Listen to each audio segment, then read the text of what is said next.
जय हिंद साथियों, teacher prime academy में आपका स्वागत है। पिछले वीडियो में हम लोग 20 क्वेश्चन किए थे जो 2018 के पीवाईक्यू थे।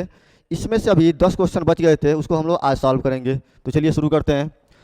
तो इसमें क्वेश्चन बोल रहा है 111 नंबर क्वेश्चन कि एक अधिवर्ष में 53 रविवार होने की प्रायिकता है। यानी कोई एक लीप ईयर है तो उसमें 53 रविवार होने की प्रायिकता क्या होगी। तो लीप ईयर क्या होता है यह पता होना चाहिए। लीप ईयर क्या होता है जिसमें 366 दिन होते हैं। कितने दिन होंगे इसमें? 366 दिन होते हैं। जो नॉर्मल जो सामान्य वर्ष होते हैं उसमें कितने दिन होते हैं? 365 दिन होते हैं। लेकिन जो लीप वर्ष होता है उसमें 366 दिन होते हैं। तो अगर देखा जाए कि इसमें कितने सप्ताह होंगे तो 7 से डिवाइड करेंगे। सबसे पहले तो क्या करेंगे, सप्ताह देखने के लिए 7 से डिवाइड करेंगे 366 को। कितनी बार में जाएगा? 7 × 5 = 35 हो गया। ये एक बचा, यहाँ पर हो जाएगा 1 और ये उतार लेंगे 6 तो हो जाएगा 16। फिर 7 दूना 14, कितना हो गया? 7 दूना 14 हो गया। यहाँ पर बचेगा 2। इसका मतलब क्या हुआ कि इसमें 52 सप्ताह तो एकदम पूरे होंगे, लेकिन 2 दिन अभी बचेगा। तो 52 सप्ताह में 52 रविवार होना तो एकदम कन्फर्म है। 52 सप्ताह में 52 रविवार होना एकदम कन्फर्म है। अब दिक्कत ये है, संभावना हम लोग को यह देखना है कि जो 2 दिन बच रहा है, 2 दिन, वो कौन सा दिन होगा। तो कौन सा दिन हो सकता है? हो सकता है कि वह सोमवार मंगलवार हो। वो 2 दिन क्या हो सकता है? सोमवार मंगलवार हो सकता है, या मंगलवार बुधवार हो सकता है, बुधवार हो सकता है, या बुधवार बृहस्पतिवार हो सकता है, या गुरुवार लिख सकते हैं, गुरुवार हो सकता है, या गुरुवार शुक्रवार हो सकता है, या शुक्रवार शनिवार हो सकता है, या शनिवार रविवार हो सकता है, या रविवार सोमवार हो सकता है। तो इसमें देख रहे हैं कि इसमें अगर ये दोनों दिन आते हैं तो कोई रविवार नहीं मिलेगा, इसमें भी रविवार नहीं मिलेगा, इसमें भी रविवार नहीं मिलेगा, इसमें भी नहीं मिलेगा, इसमें भी नहीं मिलेगा। रविवार इसमें मिल सकता है और इसमें मिल सकता है। यहाँ पर भी रविवार है और यहाँ पर भी रविवार है। मतलब जो 7 तरीके बन रहे हैं, कितने तरीके हैं? 1 2 3 4 5 6 7 तरीके हो रहे हैं। इन 7 तरीकों में से 2 तरीके ऐसे हैं जिसमें रविवार मिलेगा। यानी 53 रविवार तभी होगा जब या तो शनिवार रविवार 2 दिन बचे, जो 2 दिन बच रहा है, या तो क्या हो, या तो शनिवार रविवार हो या रविवार सोमवार हो। तो इस तरह से अगर हम लोग को प्रायिकता देखनी हो तो प्रोबेबिलिटी क्या हो जाएगी? इसकी प्रायिकता हो जाएगी 2/7। यानी 53 रविवार होने की प्रायिकता क्या होगी? 2/7 होगी। हो गया क्लियर? आगे बढ़ते अगला क्वेश्चन देखा जाए। अगले क्वेश्चन में क्या बोला जा रहा है? द्वारा यदि किसी वृत्त के केंद्र से 12 सेंटीमीटर की दूरी पर स्थित जीवा की लंबाई 10 सेंटीमीटर हो तो वृत्त का व्यास होगा। यहाँ पर क्या करना है हम लोग को? वृत्त का व्यास याद करना है। और क्या क्या इसमें दिया हुआ है? इसमें दिया है कि वृत्त के केंद्र से 12 सेंटीमीटर की दूरी पर 10 सेंटीमीटर का कोई जीवा है। तो मान लेते हैं वृत्त का केंद्र हो गया और ये 12 सेंटीमीटर पर कोई 10 सेंटीमीटर का जीवा है। कितनी दूरी पर है? 12 सेंटीमीटर पर है। यह कितनी दूरी पर है? 12 सेंटीमीटर की दूरी पर है। अगर ये पूरा 10 है तो हम लोग ये जानते हैं कि केंद्र से, वृत्त के केंद्र से जीवा पर डाला गया लंब क्या होता है? उसको समद्विभाजित करता है। तो जब समद्विभाजित करता है तो अगर यह पूरा 10 है तो कितना हो जाएगा? ये हो जाएगा 5 सेंटीमीटर। कितना होगा? ये 5 सेंटीमीटर होगा। अब अगर हम लोग त्रिज्या ज्ञात करने की कोशिश करें, त्रिज्या, यह वाली त्रिज्या ज्ञात करने की कोशिश करें r, तो r बराबर क्या होगा? यहाँ पर हम लोग लगा देंगे पाइथागोरस प्रमेय। क्या लगाएंगे? पाइथागोरस प्रमेय लगाएंगे। और जब पाइथागोरस प्रमेय लगाएंगे तो r² बराबर होगा 12 का स्क्वायर और प्लस हो जाएगा 5 का स्क्वायर, या r² बराबर क्या होगा? 12 का स्क्वायर 144 होगा और प्लस 5 का स्क्वायर हो जाएगा 25। कितना होगा? ये 25 होगा। उसके बाद अगर इन दोनों को जोड़ दिया जाए तो हो जाता है 169। r² का मान कितना हुआ? 169 हुआ। तब अगर r का मान याद करना है तो दोनों पक्षों का स्क्वायर रूट निकालेंगे। तो 169 का अगर स्क्वायर रूट निकाला जाए तो कितना होगा? यह 13 सेंटीमीटर होगा। यानी जो त्रिज्या है वह 13 सेंटीमीटर होगी। कितनी होगी? 13 सेंटीमीटर होगी। तो अगर हम लोग को त्रिज्या मिला 13 सेंटीमीटर तो व्यास कितना होगा? व्यास कितना हो जाएगा? व्यास हो जाएगा 2r के बराबर होगा। कोई भी जो व्यास होता है वह त्रिज्या के डबल के बराबर होता है, यानी 2 गुने के बराबर होता है। तो 2 गुणे अगर हम लोग 13 कर देते हैं तो हो जाएगा 13 दूना 26 सेंटीमीटर होगा। कितना होगा ये? 26 सेंटीमीटर होगा, यानी बी ऑप्शन सही है। अब पिछले क्वेश्चन में ऑप्शन नहीं बताए थे कौन सा ऑप्शन सही है, 2/7 आ रहा है, यानी यहाँ पर भी बी ऑप्शन ही सही है। चलिए आगे बढ़ा जाए, तीसरा क्वेश्चन देखा जाए। तीसरा क्वेश्चन में कह रहा है दिए गए चित्र में ए बी बराबर ए सी और ए सी डी बराबर 105 अंश हो, तब बी ए सी बराबर है। चित्र इसमें है तो नहीं, लेकिन फिगर्स मतलब जो सेंटेंस दिया है उससे पता चल रहा है कि फिगर ऐसा होना चाहिए। ये हो गया ए, ये हो गया बी, ये हो जाएगा सी, और यहाँ पर मान लेते हैं डी है। ये क्या है? डी है। अब इसमें बोला है कि ए बी बराबर ए सी है। ए बी बराबर क्या है? ए सी है। ए बी का मान ए सी के बराबर है, और ए सी डी का मान 105 है। ए सी डी का मान है 105 अंश। ये वाला जो कोण है वह 105 अंश के बराबर है। अब क्या करना है हम लोग को? बी ए सी का मान ज्ञात करना है, ये वाला कोण ज्ञात करना है, ये वाला। तो सबसे पहले तो अगर हम लोग रेखा युग्म वाला प्रमेय लगाएं तो अगर यह 105 है तो कितना होना चाहिए? 75 अंश होना चाहिए। कितना होगा यह? ये हो जाएगा 75 अंश। अगर यह 105 है तो जानते हैं कि दोनों का योगफल कितना होता है? इन दोनों का योगफल होता है 180। तो अगर यह 105 है तो कितना होगा? ये हो जाएगा 75। ये कितना होगा? 75 अंश होगा। अब ये भी पता है कि दोनों भुजाएं बराबर हैं। अगर ये दोनों भुजाएं बराबर हैं तो जो कोण यहाँ पर होगा वही कोण यहाँ पर भी होगा, क्योंकि हम जानते हैं कि बराबर भुजाओं के सम्मुख कोण बराबर होते हैं।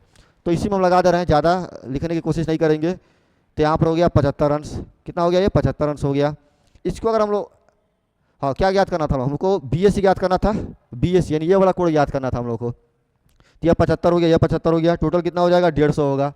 अब 150 ये हो गया, तो 180 होने के लिए ये कितना होना चाहिए? कितना होगा? यह 30 अंश होगा, क्योंकि तीनों कोणों का योगफल, त्रिभुज के तीनों अंतः कोणों का योगफल 180 अंश होता है। तो 75 75 हो गया 50, 150 कितना होगा? 150 होगा, और 150 यह है तो यहाँ पर कितना होना चाहिए? 30 अंश होना चाहिए, ताकि 180 अंश पूरा हो जाएगा। यह कोण कितना होगा? 30 अंश होगा। कौन सा ऑप्शन सही है? ऑप्शन ए सही है। हो गया क्लियर? आगे बढ़ते हैं, अगला क्वेश्चन देखा जाए। इसमें कह रहा है यदि b माइनस ए का 30% बराबर a प्लस बी का 18% हो तो अनुपात a संबंधी b होगा। तो क्या करना है? जैसे बोला वैसे लिखना है। पहले बोला इसमें कि b माइनस ए का कितना परसेंट लेना है? 30% लेना है। 30% बराबर a प्लस बी का लेना है 18%। 18% लेना है। तो सबसे पहले तो क्या होगा? 100 से 100 कट गया। क्या हो जाएगा? 100 से 100 यहाँ पर कट गया। उसके बाद से अगर हम लोग 6 से काटें तो 6 5 30 हो जाएगा, और ये वाला कितना होगा? 36 18, यहाँ पर 3 आएगा। अगर हम लोग 5 से इसमें गुणा कर दे तो हो जाएगा ये 5b, माइनस यहाँ पर क्या होगा? ये हो जाएगा 5a, बराबर इधर क्या करेंगे? 3 से गुणा कर देंगे दोनों में तो हो जाएगा ये 3a, और ये कितना होगा? प्लस 3b हो गया। अब ए वाले को एक साइड में करने जा रहे हैं और बी वाले को एक साइड में करेंगे। तो अगर बी वाले को इधर लेकर आए तो इधर हो जाएगा 5b, और माइनस ये हो जाएगा 3b, बराबर इधर क्या है? 3a है, और जो माइनस 5a है जब उधर जाएगा तो कितना हो जाएगा? ये हो जाएगा प्लस 5a। कितना होगा? ये प्लस 5a होगा। यहाँ पर है 5b और माइनस 3b, कितना बचेगा? ये हो जाएगा 2b। कितना होगा? ये 2b हो जाएगा। फिर 3a और 5a कितना हो जाएगा? ये हो जाएगा 8a। कितना होगा? 8a होगा। हम लोग को a संबंधी b का मान अगर ज्ञात करना है तो क्या करना पड़ेगा? b को भेजना पड़ेगा इस साइड में, और 8 को लाना पड़ेगा इधर। तो हो जाएगा 2/8 बराबर a/b।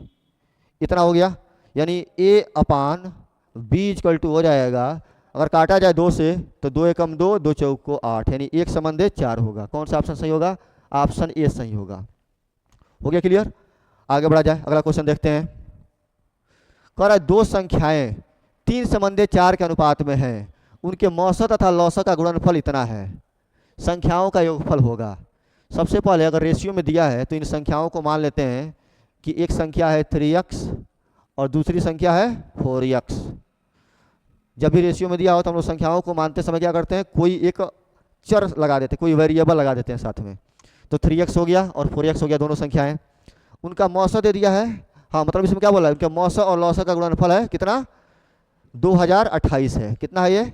2028 है। अब यहाँ पर ध्यान देने वाली बात यह है कि हम जानते हैं कि दो संख्याओं के मौसत तथा लौसत का गुणनफल उन संख्याओं के गुणनफल के बराबर होता है। यानी मौसत और लौसत निकालने की कोई जरूरत नहीं है। ये जो संख्याओं का गुणनफल होगा वही मौसा और लौसा के गुणनफल के बराबर होगा।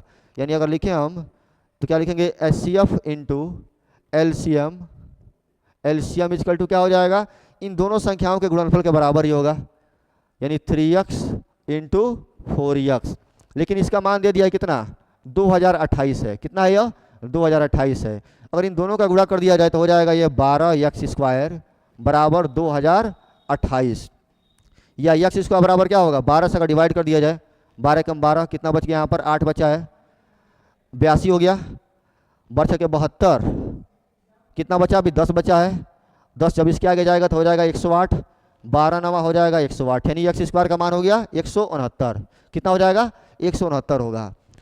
या अगर हम लोग को x का मान ज्ञात करना है तो दोनों पक्षों का वर्गमूल करेंगे, और वर्गमूल करेंगे तो हो जाएगा कितना, 169 का वर्गमूल कितना होता है, 13 होता है। इसमें हम लोग सिर्फ क्या करेंगे, पॉजिटिव वाला वैल्यू बस एक्सेप्ट करेंगे। x का मान हो गया 13। तो कह रहा है इन संख्याओं का योगफल होगा। इन संख्याओं का योगफल क्या होगा, जो संख्या हम लोग माने थे 3x और 4x, इनका योगफल क्या होगा, 7x होगा। यानी 7 गुणे x का मान अभी निकाल चुके हैं 13। कितना हो जाएगा, 13 बचे 65 सत्ते 91, कितना हो जाएगा, यह 91 होगा। कौन सा ऑप्शन सही है, ऑप्शन डी सही है। हो गया क्लियर। आगे बढ़ते अगला क्वेश्चन देखा जाए। इसमें बोल रहा है कि यदि A*B is equal to A into B plus B तो 5*7 बराबर है। इसमें क्या करेंगे, ये कोई ऑपरेटर है स्टार, उसका नियम क्या है, नियम यह है कि वो क्या करता है, जो भी संख्या दी जाती हैं, दो संख्याएं, उनका पहले गुणा करता है और फिर जो दूसरी संख्या उसमें जोड़ देता है।